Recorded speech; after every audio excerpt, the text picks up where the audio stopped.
He stood motionless outside Buckingham Palace, the scarlet uniform stiff as a shell around his shoulders, sweat creeping down his spine under the bearskin hat that seemed heavier than ever this morning.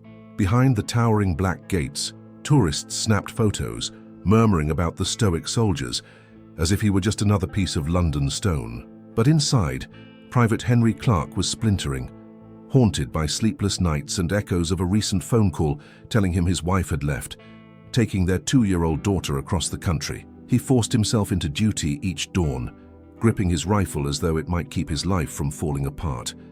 The crowd's laughter felt distant, muffled under the drumbeat of his heart. And then, in the midst of the hush, something soft brushed his cheek. A flash of orange fur, a flick of a striped tail. The cat, tiny but bold, balanced itself atop the massive hat, kneading the black fur as if it were a velvet cushion.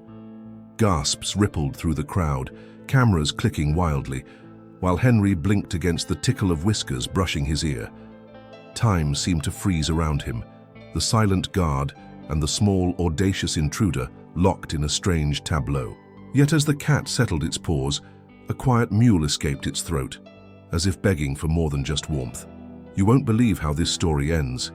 It will shatter your expectations and touch even the hardest hearts, revealing a secret neither man nor animal could have ever foreseen. Henry's breath caught as the cat's tiny claws pricked through the bearskin, sending a tremor down his rigid spine, while murmurs from the crowd swelled into outright laughter. His commander's stern voice echoed in his memory. No movement, no breaking rank, ever. But how could he stand frozen while a fragile life clung to him in plain view, shivering despite the summer sun? He could feel the animal's thin ribs pressing against his scalp, as if telling him there was more to this than a prank or a viral video. His eyes darted sideways, catching sight of the guardsman beside him glaring, lips tightening, as if silently ordering him to remain still. Yet all Henry could see was a small creature desperate for comfort, as lost as he felt inside. He wanted to scream, to drop his rifle and gather the cat into his arms, to whisper that it wasn't alone in this world. A hush fell again, the crowd waiting to see whether the soldier would defy centuries of rules. And somewhere deep in his chest, a resolve began to stir, coiling around his sorrow like a fragile vine searching for sunlight. A sudden wind gust rattled the ceremonial gates, and the cat dug its claws deeper, its ears flattening as though it expected to be cast away. Henry flinched, a tiny tilt of his head that would earn him reprimand if anyone official noticed. The animal's small body vibrated with anxious tremors, fur spiked in panic as flashes from cameras strobed like lightning. An older American tourist pressed closer, concern etching her wrinkled face as she whispered to her husband, "Someone needs to help that poor thing." Henry's pulse drummed faster, every instinct in him screaming to break protocol. The cat's mewls grew softer now, almost pleading, and he felt an unexpected kinship in its trembling vulnerability. He thought of his daughter, how she used to curl into his chest when storms frightened her, and how empty his arms had felt since she was gone. Around him, centuries of British tradition loomed, urging him to stand firm. Yet the cat's fragile life seemed to weigh more than the consequences. His fingers twitched against his rifle as he wrestled with a decision that could shatter his career in an instant. Inside the palace gates, an officer emerged, his sharp eyes scanning the scene as if he'd already heard rumors of a breach in royal decorum. Henry's muscles tensed so hard it hurt, while the cat tried to shift, nearly slipping off the glossy hat brim. Gasps rose again from the crowd, a swell of sympathy now replacing laughter as people seemed to understand that something deeper than a silly spectacle was unfolding. The officer's boots echoed on the cobblestones, each step a countdown toward Henry's fate. The cat mewed again, softer this time, as if it knew the man beneath the bearskin helmet carried heartbreak of his own. Henry's mind spun with consequences. Discharge, disgrace, the weight of failing his oath. Yet a deeper voice in him whispered that sometimes rules exist to be broken, for life, for compassion. The sun burst through the clouds at that moment, lighting the cat's orange fur like a tiny beacon. The crowd held its breath, waiting to see if Henry would sacrifice duty for mercy. And he realized he was seconds away from making the most forbidden choice of his life. The officer drew nearer, expression hard as stone, eyes narrowing as he finally took in the full absurdity of a royal guard becoming a perch for a trembling stray. Henry stared ahead, trying to appear statuesque, though the cat's tail flicked against his nose and made him want to sneeze. His pulse thundered in his ears, drowning out the roar of passing traffic and the clicking of camera shutters. For a heartbeat, he wondered if maybe he could wait it out, that someone else might intervene. But then he felt the cat's frail body slump forward, exhaustion pulling it closer to collapse. The world seemed to shrink to that single moment, man, animal, and the impossible line between rules and humanity. Henry knew the next few seconds would define him more than any oath he'd ever sworn. The officer opened his mouth to speak, his hand raising in silent command, and Henry finally moved, shattering centuries of protocol with one trembling step forward. The moment Henry stepped forward, a collective gasp rose like a wave from the tourists, echoing off the palace gates as the officer's eyes widened in disbelief. His boots scraped the stone as he pivoted toward Henry, mouth opening to bark an order that never came, because right then the cat let out a tiny, desperate cry that seemed to split the warm summer air. Henry reached up slowly, fingers trembling, feeling every stare pressing into his spine as he grasped the small, quivering body perched atop his bearskin hat. Its fur was tangled and smelled faintly of rain and dust, and when he lowered it into his hands, he felt how gaunt the creature was beneath the fluff. The crowd fell silent as if waiting for some royal decree about whether compassion would be allowed. The cat's eyes blinked open, revealing one blue iris and one golden like mismatched jewels shimmering with fear. A child in the crowd whispered, "Daddy, is the kitty okay?"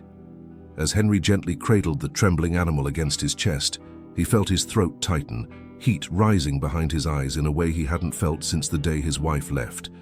And in that fragile heartbeat, the royal guard became simply a man holding a life that needed saving.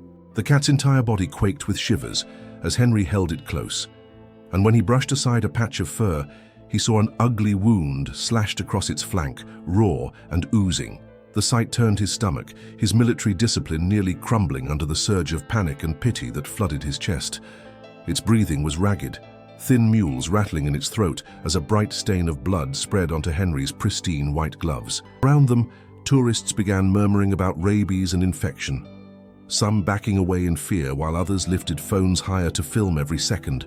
Henry could feel the weight of tradition pressing down on him like iron, reminding him he wasn't supposed to move, speak, or show any emotion. But how could he ignore a creature whose pulse fluttered like a dying bird in his hands? He glanced helplessly toward the officer, hoping for guidance, but found only an expression carved from granite.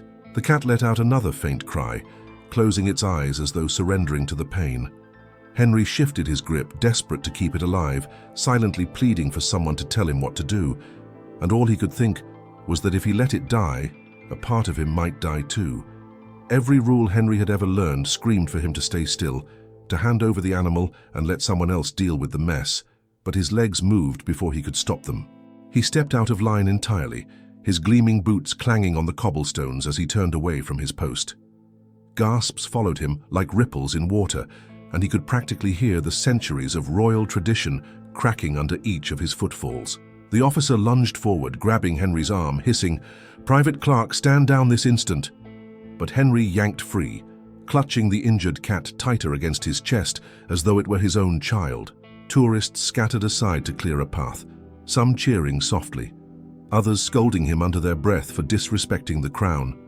But all Henry could see was the small life going limp in his arms, and he knew he couldn't leave it to die on royal ground, like discarded trash. A middle-aged woman in a sun hat shouted, "Let the man help the poor animal," while her husband filmed with tears welling in his eyes. The cat let out a tiny sigh, its head drooping, fur soaking Henry's gloves with blood. And he realized that walking away might cost him everything, but staying would cost him his soul. Henry broke into a run, boots pounding as he pushed through the crowd, the weight of the cat growing heavier with each step as its limp body nestled closer to his chest. Guards shouted behind him, their voices sharp with alarm, but he barely heard them over the frantic thud of his own heart. A flash of red and gold uniforms surged into his peripheral vision as two other guards tried to intercept him, but tourists surged forward in confusion, creating a human shield that gave Henry precious seconds to escape. He caught glimpses of stunned faces, phones raised high, capturing a soldier in full ceremonial dress, defying centuries of silence for a trembling animal. He darted toward a small gate at the far side of the courtyard, breath burning his throat, praying it wasn't locked. The cat gave a tiny, shuddering mewl, almost like a thank you or a plea not to let go. Behind him, the officer was barking orders into his radio, summoning superiors who would surely demand punishment. Henry clutched the cat closer, feeling the sticky warmth of blood soaking through to his skin. And though terror twisted in his chest, something else began rising too, a fierce conviction that he'd finally found something worth breaking the rules for. He burst through the side gate, practically crashing into a startled palace staffer who dropped an armful of paperwork all over the stone steps, scattering forms like white confetti. Henry barely managed to stammer an apology as he charged past, scanning desperately for any sign of help. A veterinarian, a medic, anyone who could keep the cat alive. The staffer stared after him, open-mouthed, as if unable to process the sight of a royal guard running through royal grounds, cradling a bleeding animal. Outside the palace walls, the noise of traffic and London life seemed deafening after the hush of the courtyard. Horns honking as Henry plunged into the street. Cars swerved around him, drivers shouting curses out their windows, but he barely noticed, eyes fixed on the bright blue sign of an animal clinic half a block away. Each step felt like a battle, his heavy uniform clinging to him with sweat and fear and adrenaline. The cat's fur was damp with blood and breath so shallow, Henry worried each one might be the last. And as he reached the clinic's glass doors, he realized he was no longer just trying to save the animal. He was fighting to save himself. Henry crashed through the clinic doors, bell jangling overhead as startled receptionists stared at the sight of a royal guard, face flushed and uniform streaked with blood, clutching a battered cat to his chest. For a moment, no one moved, as if the entire waiting room couldn't compute this collision of ceremony and raw desperation. Then a young vet tech rushed forward, voice trembling as she asked, "Sir, is that cat yours?" Henry could barely form words, choking out, "He's dying. Please, help him." His arms were numb, the cat's frail body limp against his chest, eyes half closed, each breath a shallow wheeze. The vet tech whisked the cat away into the back, while Henry staggered forward, almost collapsing onto a plastic chair as the adrenaline drained from his veins. His bearskin hat had fallen somewhere along the way, and his cropped hair stuck to his forehead with sweat. People in the waiting room stared in awe and confusion, whispering that they'd never seen a soldier look so human. And Henry, breathless and shaking, realized he'd crossed a line there was no returning from, but also that he didn't regret a single step. Time crawled by as Henry sat trembling in the clinic lobby, eyes fixed on the swinging door behind which the cat was fighting for its life.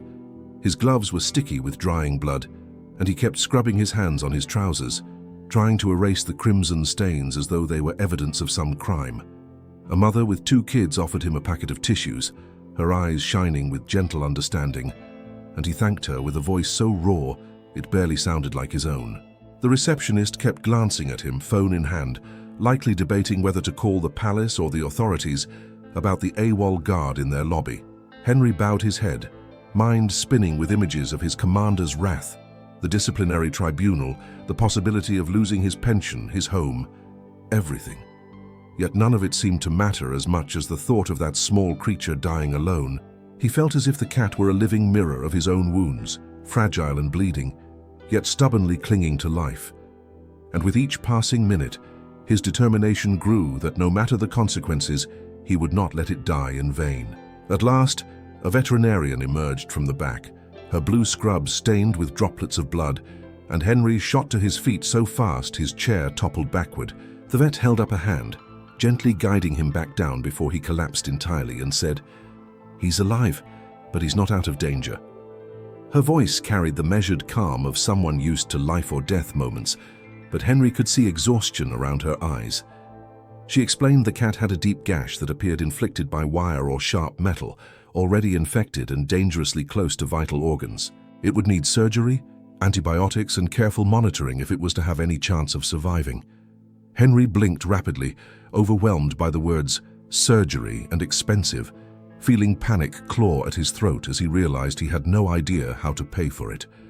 The vet must have read his face because she hesitated, then quietly added, "We have a charity fund, if you're willing to sign some paperwork." Henry nearly broke into sobs of relief.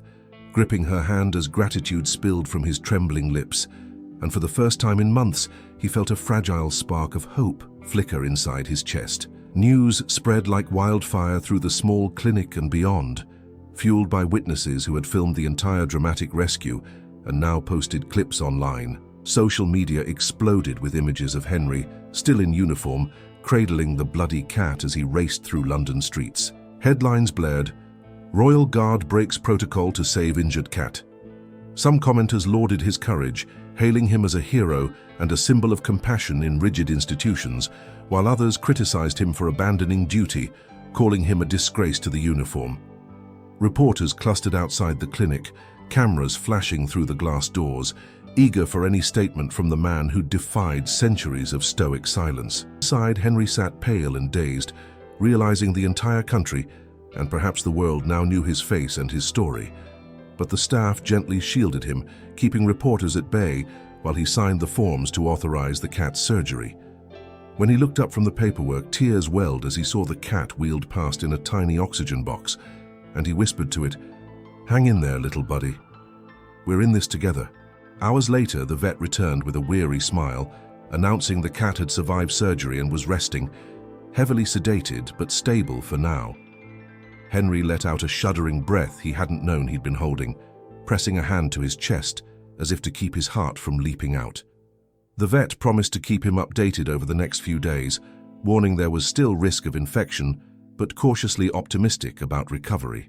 As staff began closing the clinic for the night, Henry rose from the chair feeling lighter than he had in months, though exhaustion tugged at every muscle. Outside, police officers waited for him, their expressions grave, but not entirely unsympathetic. One officer quietly informed him he was being taken in for leaving his post and causing a public disturbance, and Henry nodded, accepting his fate. Yet as he was escorted to the waiting patrol car, dozens of strangers stood by the sidewalk, clapping softly, holding up signs that read, "Thank you, Guard," and "Heroes wear red." And Henry, looking back through the car window, felt an unfamiliar warmth bloom in his chest, because for the first time in a long while, he knew he'd done the right thing. 2 weeks later, Henry stood outside the same animal clinic, wearing plain civilian clothes instead of his royal uniform, the weight of the past days etched into the lines around his eyes. He'd been suspended pending an official review, the fate of his military career hanging by a thread, yet he felt lighter than he had in years. Inside, a tech emerged holding a small carrier, and Henry's breath caught when he saw 2 bright eyes, one blue, one gold, blinking up at him through the mesh. The cat was thinner, a patch of fur shaved along its side revealing neat stitches, but its tail twitched with cautious curiosity. As Henry reached out, the cat lifted its paw and pressed it gently against the carrier door, as though recognizing the man who'd risked everything to save it. He felt a tightness in his chest that was equal parts sorrow and joy, tears gathering as he whispered, "Hey there, soldier." People passing by paused to watch the reunion, some wiping their eyes at the sight. Henry carefully lifted the carrier, cradling it close as though he carried something sacred, and as the summer sun spilled golden light around them, he felt the warmth of a new beginning blooming in his chest. Henry brought the cat home to his small flat in South London, a space that had felt cavernous and cold since his family left, echoing with silence he'd tried to drown out with the discipline of duty. The cat, now officially named Windsor, a name suggested by the vet tech who'd saved his life, explored each corner cautiously, sniffing at dusty windowsills and stretching across sunlit patches on the floor. Henry watched him with a quiet awe, marveling at how such a small creature could fill a space so completely. He placed bowls of fresh water and soft food nearby, chuckling as Windsor dove in like he hadn't eaten in weeks. Though pain still lingered in Henry's chest like a bruise, he found himself talking aloud to Windsor about everything. The weather, the chaos at the palace, how much he missed his daughter's laughter. Windsor would cock his head, one golden eye narrowing in deep feline concentration, as though absorbing every syllable. And in those gentle moments, Henry discovered he no longer felt so alone, as if a piece of his broken heart had begun knitting itself back together. The news continued to swirl around Henry, reporters hungry for updates on the royal guard who broke rank for a cat. And while some military officials condemned his actions, public opinion leaned overwhelmingly in his favor. People from all over Britain sent letters, small donations to the animal clinic, and photos of their own rescued pets, calling Henry an inspiration. His superiors summoned him for hearings, pressing him with questions about duty, loyalty, and the meaning of the uniform. But even as he stood before rows of stern-faced officers, Henry found a new steadiness in his voice, speaking from the raw place inside him that Windsor had somehow healed. He explained that a uniform should stand for protecting the defenseless, human or animal, and that sometimes humanity required bending the rules. The courtroom fell silent as his words hung in the air, leaving even his harshest critics unable to respond. When he stepped outside afterward, dozens of strangers were waiting, cheering, waving signs that read, "Compassion is the greatest duty," and Henry knew that whether or not he ever wore the uniform again, he had already fulfilled a deeper calling. Days turned into weeks, and Henry and Windsor settled into a tender routine that felt like the beginning of a second chance neither of them had known they needed. Each morning, Henry rose to find Windsor curled beside him on the pillow, purring softly like distant thunder rolling across a summer sky. Together, they strolled through quiet city streets, Windsor perched in a small sling against Henry's chest, drawing smiles and gentle greetings from strangers who recognized them from the news. Windsor grew stronger, his fur soft and shining again, his once haunted eyes filled with curiosity and spark. Henry found himself smiling more often, laughing at Windsor's antics, feeling hope where before there had only been emptiness. On weekends, he visited the animal clinic, speaking with staff and helping fundraise for other animals in need, sharing his story with anyone willing to listen. Slowly, word spread of how a Royal Guard's defiance had ignited compassion across the nation. And while Henry still missed his daughter with an ache that never fully vanished, he felt closer to being the man he wanted her to remember. He didn't just save a cat. He found himself in the act of choosing mercy over silence. And in that single moment of defiance, Henry rewrote his own destiny. Windsor had become more than a pet. He was a reminder that even the most rigid traditions must sometimes yield to the quiet voice of compassion. In saving Windsor, Henry had uncovered a purpose larger than duty alone. The power of small lives to transform human hearts. And the public, moved by his courage, rallied behind a cause bigger than one soldier or one stray cat. Donations poured into rescue organizations, and conversations began in Parliament about integrating animal welfare into national service ethics. Henry often stood at his window in the evenings, Windsor pressed close against his chest, gazing out at London's lights glittering like stars, and he whispered to his new companion, "We've both been through hell, but look at us now." Because in the end, it wasn't just a cat climbing onto a Royal Guard's hat, it was a spark that lit up an entire nation, proving that sometimes breaking the rules is how we truly serve. Months passed, and autumn laid a gold and crimson blanket across London's streets, the city humming with life as leaves spiraled down from towering trees. Henry, now officially discharged from the Royal Guard, but holding his head high, stood outside Buckingham Palace in a neat civilian coat. Windsor perched on his shoulder like a tiny orange sentinel. Tourists recognized him instantly, snapping photos, some stepping forward to shake his hand and thank him for reminding the world that compassion always comes first. Henry felt the weight of his old life receding further each day, replaced by purpose that stretched beyond parade grounds and strict protocols. Though he sometimes missed the rhythm of marching boots and ceremonial calls, he knew he'd traded that for something real, a mission to give voice to those too small to speak for themselves. Windsor, once fragile and wounded, now gazed around with regal poise, tail flicking as if approving his new kingdom of city streets and admiring onlookers. Henry reached up to scratch Windsor under the chin, smiling at the delighted purr vibrating against his ear. And in that moment it struck him that sometimes destiny finds us in the strangest ways. A stray cat on a royal hat, a choice that changed everything. Henry had become a quiet celebrity across Britain, invited to speak at schools, charity events, and even on television, where interviewers always wanted to hear how it felt to break the rules for love. Each time, he spoke honestly about his fear, his heartbreak, and how a single small creature pulled him back from the brink of despair. People listened, spellbound, and donations flooded animal shelters, allowing countless other strays to find homes. Windsor often accompanied him to these appearances, curled in a basket beside Henry on stage, and the mere sight of the cat drew cheers and laughter from audiences. Children ran up afterward, eager to pet Windsor, telling Henry they wanted to be heroes for animals too. Newspapers ran features calling Henry the guard who guarded compassion, turning his uniform into a symbol not of rigidity, but of courage to protect the voiceless. And though Henry sometimes blushed under the praise, he felt a quiet pride blooming inside, as if Windsor had gifted him a second chance to become the man he'd always hoped to be. At night, he'd lie awake, Windsor purring softly beside him, thinking of how close he'd come to losing everything, and how much he'd gained instead. One crisp October morning, Henry received a letter from his ex-wife, written in soft, careful handwriting he hadn't seen in over a year. Inside, she explained that she'd watched the news stories, had wept seeing Henry risk it all for a wounded animal, and realized he was still the man she'd fallen in love with.